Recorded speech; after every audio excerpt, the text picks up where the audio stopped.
Hi, I'm Nancy with Metro Learning Solutions, which is a supplemental educational business here in the Metro Des Moines, Iowa area.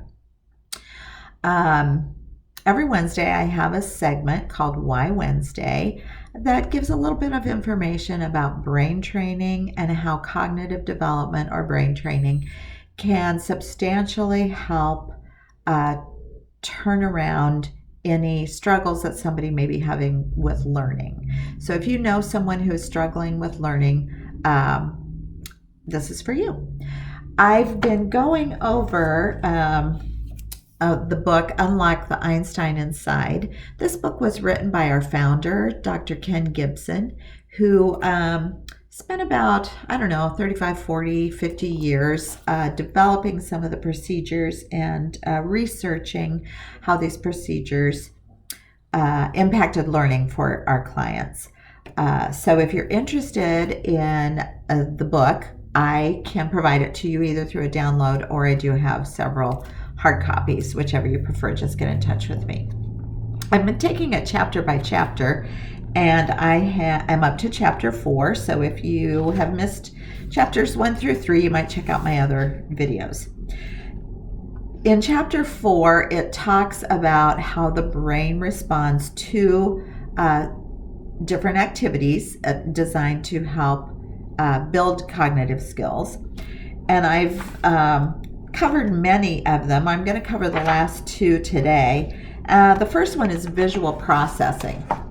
The brain's ability to visually recreate or visually handle abstract information is a crucial ability in learning.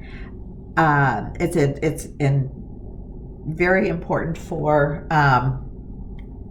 reading comprehension, higher math skills, anything that's a little abstract.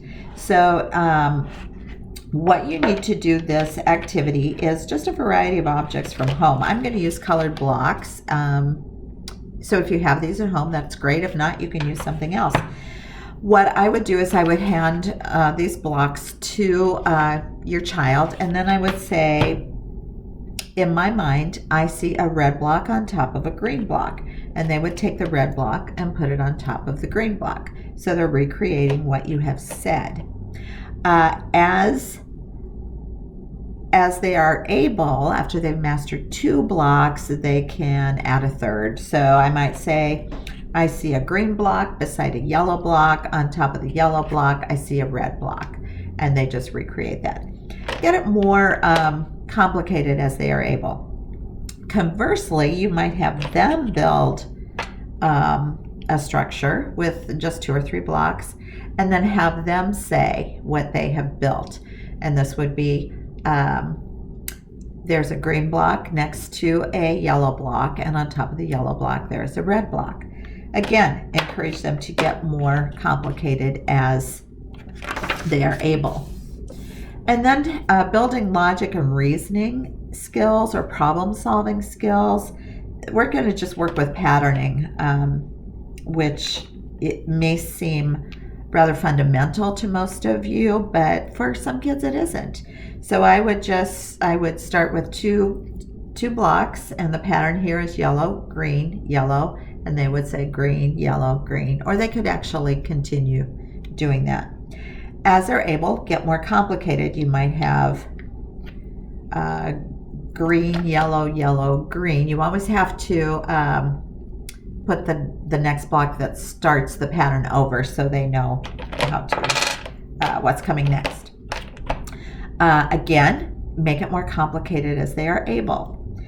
That brings me actually to the end of chapter 4, so I want to just quickly summarize it.